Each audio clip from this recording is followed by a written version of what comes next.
O'zbekiston xalq shoiri Enaxon Sidiqovaning shoshqaloq banda masali.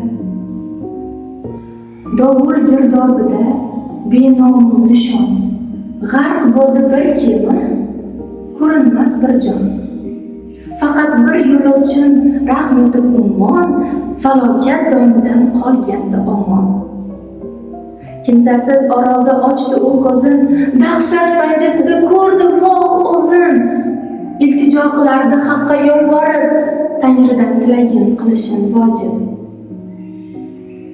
Yetmagan bu yerga inson qadami, faqat Alloh bordir, yolg'iz hamdam.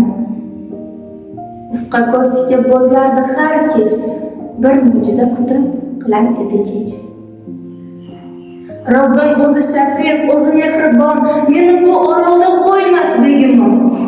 Yodidan chiqarmas, qo'l cho'zar qo'liga. Xuddi shoh shabbadan kichik bir kulba. Ochlikdan silasi og'rib uzun ovqat izlab ketdi, yurak bag'ri xun. Ortga qaytganida qilib o'lja, kulbasini yonardi alanga olov. G'amlagan o'tini bo'lganda kun ko'kka o'rlar edi qop-qora tutun. U jahl otiga mindi darg'azab, borligiga ishonardim, ey yo Rab, qutqarish o'rniga baloyi ofat. Haqqa qilar edi tinsiz mulomat. Haqqingga qilgandim tunu kun duo, yubording rahm etmay musibat balo. Hatto kulbamni ham yoqding beshafqat, so'nggi boshpanamni qilding kuvora.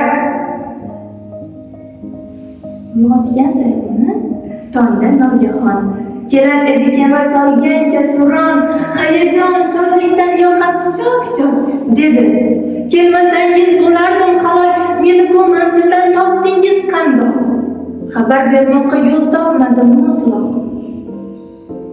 O'zing belgi berding, dedilar uzoq, yo'qsa mushkul edi seni qutqarmoq. Bizni ogoh qildi xo'p oqil chorang, o't yoqib tutundan bergan ishorang.